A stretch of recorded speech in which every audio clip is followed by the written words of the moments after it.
Olá você que segue o canal Contabilidade e Negócios, eu sou o Marterson e nesta aula eu vou te explicar na prática como é que funciona a compensação de prejuízo fiscal no lucro real. Com toda a certeza desse mundo você vai aprender, porque em todas as minhas aulas você aprende. Se inscreva no canal, ative as notificações e não esqueça que na descrição eu coloquei alguns de meus cursos onde eu ensino isso aqui com muito mais profundidade. E cada um que você compra, você ganha outro totalmente grátis. Então, vamos ao que interessa. Então, quando nós falamos de lucro real, nós estamos especificamente falando de quê? Estamos aqui especificamente falando do imposto de renda da pessoa jurídica, o IRPJ. Estamos falando dele. Só que, quando uma empresa está enquadrada no regime tributário lucro presumido, existe uma coisa bem interessante. Se ela der prejuízo, ela não paga tributos. Vamos imaginar que no primeiro trimestre, tá? No primeiro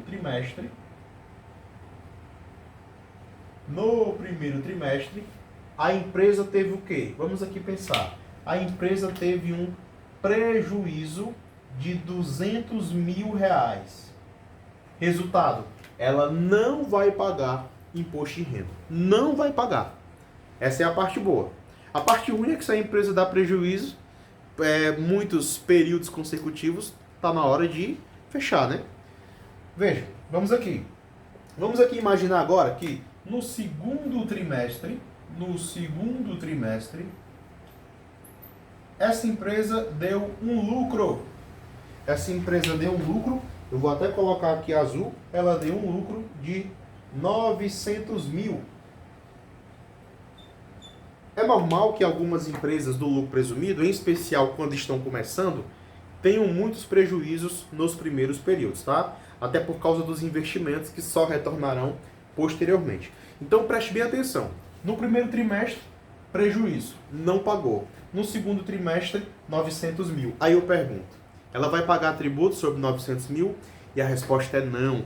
Porque no lucro real existe a possibilidade da compensação. Então essa empresa vai poder compensar esses 200 mil, mas preste bem atenção, tá? Ela pode compensar os 200 mil, mas não todo, porque existe uma regra. Qual é a regra? É a regra do 30%. É a regra dos 30% deste valor aqui, ó. Então veja, essa empresa só poderá compensar 30% de 900 mil. Veja, não é 30% de 200 mil. Não é 30% do prejuízo. É 30% do lucro. Então vamos aqui calcular para ver quanto é que ela vai poder compensar. Tudo bem? Vamos aqui, ó. 900 mil vezes 30%. Olha, eu fiz o cálculo aqui sem conhecer o resultado. O resultado é o seguinte. A empresa poderia compensar até 270 mil, tá? Porque quando eu faço os cálculos aqui, eles são bem aleatórios, tá? Eu não fico preparando. Ou seja, a empresa poderá compensar até 270 mil. Ela não vai compensar isso tudo. Por que ela não vai compensar 270? Você sabe, é bem óbvio, né? Se o prejuízo foi só 200, como é que ela vai compensar 270? Mas, pelo menos, ela pode compensar o prejuízo todo, tá certo? Então, quanto é que vai ser aqui o lucro fiscal? O lucro fiscal será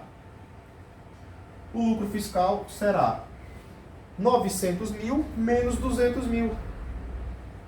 Será 700 mil reais. Tá? Então, ela vai pagar tributos sobre 700 mil reais. Só que, vamos aqui imaginar o seguinte. Vamos aqui imaginar outro cenário. Tá? Vamos aqui, ó.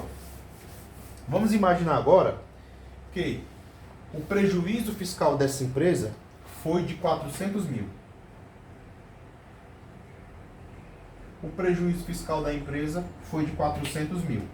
Ela ainda pode compensar até 30% desse valor. Quanto é 30% de 900 mil? Nós já vimos que é 270 mil reais. Só que o prejuízo dela foi de 400 mil. Então, neste caso, ela iria compensar 270 mil, tá certo? Ou seja, o lucro fiscal